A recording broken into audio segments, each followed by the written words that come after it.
peut-être que vous habitez dans le quartier de Frédéric Pingot. Vous dites, ah mais c'est pas la libraire qui... Bah oui, oui. Si, dans le 3e arrondissement, rue Moncey. Rue Moncey, On n'est pas loin de la Part-Dieu. Mais c'est une nouvelle. Absolument, qui intègre le club des libraires de Télématin. Vous avez été jusqu'à Lyon? Oui, monsieur, j'ai pris le TGV. 2 heures, c'est pratique. Bravo. Le meilleur accueil m'a été réservé. Et alors, franchement, examen de passage réussi pour Frédéric, parce que c'est pas un exercice facile. On le répète souvent. Un bon libraire n'est pas forcément à l'aise devant la caméra. En l'occurrence, ni même un bon écrivain. Bien sûr. En l'occurrence, Frédéric Lay. Donc, voici donc ces 3 coups de cœur du moment. Alors, je suis désolé, cette semaine, c'est pas guégué. Vous savez que parfois, on a des choses très drôles.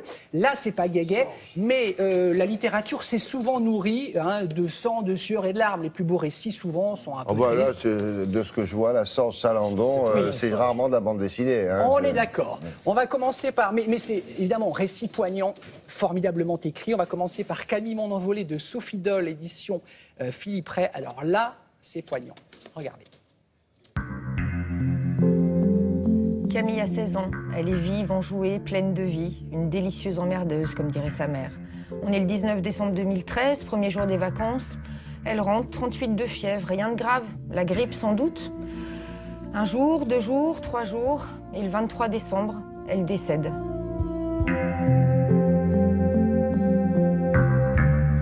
Sa mère, Sophie Doll, comédienne de théâtre, a décidé d'utiliser le papier pour coucher les mots, pour écrire ce qu'il ne peut être dit, l'indicible.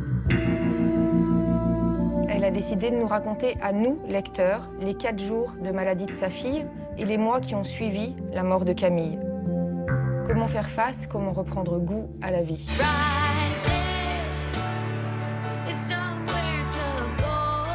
C'est un livre qui peut faire peur, qu'on n'a pas forcément envie d'ouvrir comme ça de prime abord. Mais c'est également plein d'humour, car c'était le ciment de la relation entre Sophie et Camille.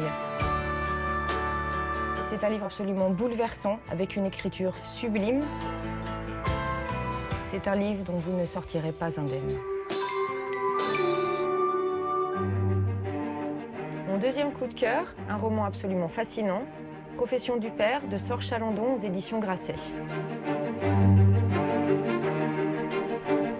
Émile a 12 ans, il vit à Lyon, on est dans les années 60.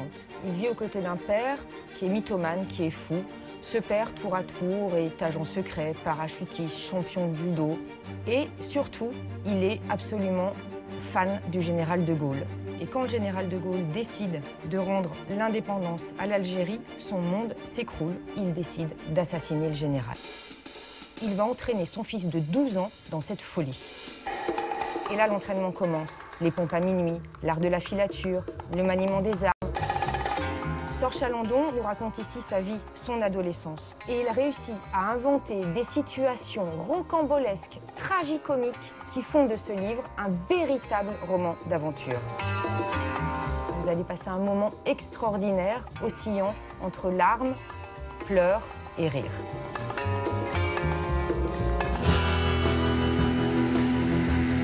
Pour terminer, un polar absolument percutant, Les Infâmes de Jacques Miller aux éditions Ombre Noire. Nous sommes aux États-Unis. Freedom Oliver vit depuis 18 ans sous protection du FBI. Cette femme a été accusée du meurtre de son mari, incarcérée pendant 2 années, puis blanchie. Elle vit depuis sous une fausse identité, car la famille de son mari cherche à tout prix à la retrouver pour la tuer. Ses enfants ont été placés et elle arrive à suivre leur vie via les réseaux sociaux et a l'impression, comme ça, de les voir grandir.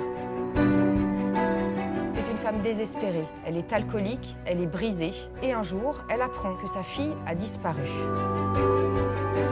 Pour elle, c'est une déflagration. Elle va décider de relever la tête et de partir à sa recherche. À travers la quête de cette femme, Jacques Miller nous dresse un portrait extrêmement noir et corrosif de la société américaine. On est pris dans une intrigue complètement folle, on va à 200 à l'heure. Vous allez commencer ce livre et vous ne pourrez plus le lâcher. Et la fin vous laissera sans voix. Voilà pour le choix de cette libraire. Bienvenue au Club des libraires de Télématin. Madame Pingot, au revoir jeune homme. Nous tournons la voir, parce qu'elle est formidable. Oui, maintenant que vous connaissez le chemin. Gare de Lyon, tout droit. Et nous serons à Chartres dans 2 semaines, William. Samia Tevno, lui-même à Chartres, en chair et en os. Prochainement dans votre ville. Ah, c'est lui, la télé. Merci beaucoup.